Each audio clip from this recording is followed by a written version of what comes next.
If you want to make the best lockdown build for comp stage in NBA 2K21, like and subscribe within the next 5 seconds. If not, you might end up making a pure sharpshooter. I wouldn't risk it. Yo YouTube, it's your boy Premier, back today with another banger, and in today's video we're going to be going over the best lockdown build for comp stage in NBA 2K21. First things first though, if you haven't already, smash that like button, subscribe to the channel if you're new. We're on the grind to 15k, and make sure to turn the post notifications on so you don't miss the next banger. Now getting straight into this build video, first things first, when I was making this video I went back and did my research. You do need to make a point guard, not a shooting guard. I will talk about that and explain more on that later.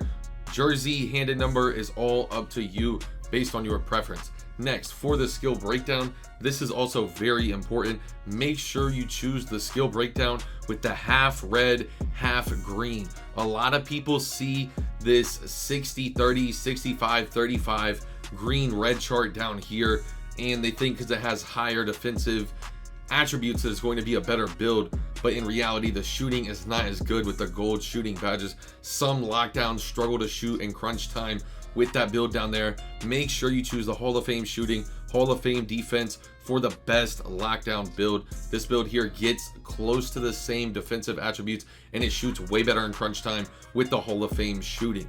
Next, for the physical profile, the physical profile at the top is the one I normally choose. The only other physical profile I would end up looking at is the one with the most speed, the most acceleration, the most vertical. This one down here is nice, maybe if you're like a 1v1, 2v2 kind of player, but if you're playing threes, if you're playing comp stage, choose the one at the top. It's the best, hands down. Now, getting straight into this build's attributes, go through and max out all the shooting.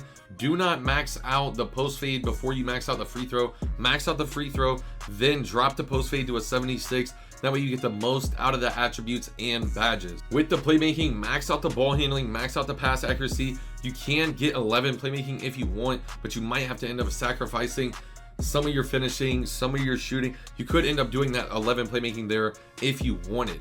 Next, max out all your defense, max out interior D, perimeter D, lateral quickness, steal, block, max out the defensive, and then take down your offensive rebound to exactly 49. That way you get the most out of your attributes and badges. And then if you want, come up here, put the rest in your driving dunk. With these remaining 7 attribute upgrades, honestly, if I could go back, I would go ahead and get that 11th playmaking badge, because there's really no point in having a 57 driving layup that is not going to do anything for you. If you want, you can try to get some type of finishing out of this build, but finishing on this pie chart is really hard to get. Look at what all you have to give up just to get 3 finishing badges.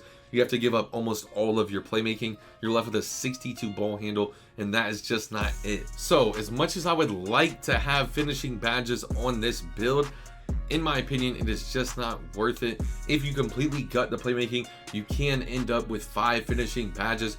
You can do 1 gold, 1 silver, I guess that's up to you. But honestly, if you're a lockdown in the comp stage, you really aren't going to be going up with anything that is contested. So there's no point in having finishing. The playmaking will help your team a lot more. Now, for the body shape, a lot of people end up making a mistake when they choose their body shape on the lockdown. You need to go with a burly lockdown, the big body. That way you can get up in the guard's chest and you can deal with them on the press, get nice easy steals, make him cough it up all day. For the height, do not make a tall lockdown. Do not make a 6'6", 6'7" lockdown. That is not it. The tallest lockdown you need to make is 6'5". Honestly, the 6'4" lockdown is a demi, but it is banned in PS4 wagers and tourneys if I'm not mistaken. Now, for the weight, do not sit here and upgrade your weight, maxing it out or something like that. Make a lock at 178. That way you get the maximum speed, the maximum acceleration. That way you get the most out of your build once it hits 99. Next, for the wingspan, go ahead and max out your arms. There is no better way to make a lockdown. You want your lockdown to have the longest arms possible. That way you're getting the most plucks. You're in the most, that way you're in the lanes as much as you can be. That way if you have to switch onto a center, you can jump as high as you need to and you can get the best shot contest. If you're jumping at the guard, you get the better shot contest. Max out your arms. It's a no-brainer if you're making a comp lockdown build. And for competitive purposes, it's once again a no-brainer. Choose lockdown takeover. And as As you can see, you have a perimeter lockdown similar to Drew Holiday, Steve Francis. I'm not gonna lie, that should say Pat Bev, and that should say Kawhi Leonard. This build right here is a demigod top lockdown build for competitive NBA 2K21 on current gen. Now let's get straight into the build's badges. If you also decide to end up testing this build, make sure you do it at 99. Now for the finishing, a lot of people are gonna choose bronze contact finisher. Something I want you to look at is bronze fast break finisher or bronze showtime. Bronze lob city is not bad as well. Bronze consistent is also valid. Bronze contact is valid, but I always end up going with bronze showtime. That way I can help my team. That way I can help everyone get takeover. Next though, for the shooting, start with bronze Deadeye, Hall of Fame hot zone hunter, Hall of Fame range extender, Hall of Fame corner specialist, and Hall of Fame catch and shoot. Then you basically have 3 badges. Badge upgrades to kind of do what you want. Bronze clutch, bronze flexible, bronze green machine is valid. Also the gold green machine is valid. Silver clutch shooter, gold catch and shoot is valid. You can sit here and play around with the catch and shoot, corner specialist, clutch shooter badge combination. It's really up to you, but I recommend the Hall of Fame corner, Hall of Fame catch and shoot, bronze clutch shooter. Now let's move on to the playmaking badges. Now we are going to get into why I made this build a point guard versus a shooting guard. Gold floor general is so huge to the team in a comp stage, in competitive, any type of competitive gameplay in NBA 2K21. The gold floor general is such a key.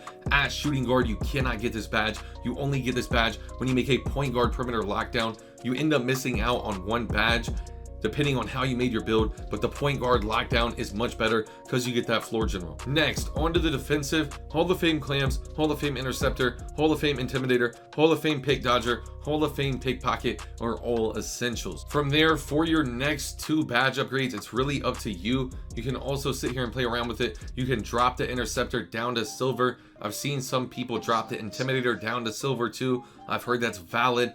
You could upgrade your rim protector. You could throw on bronze box out to box out the big man on the switch, especially if you're going against a blah. You can box them out with just bronze box out sometimes. But sit here and mess around with your badges and find a badge setup that works best for you.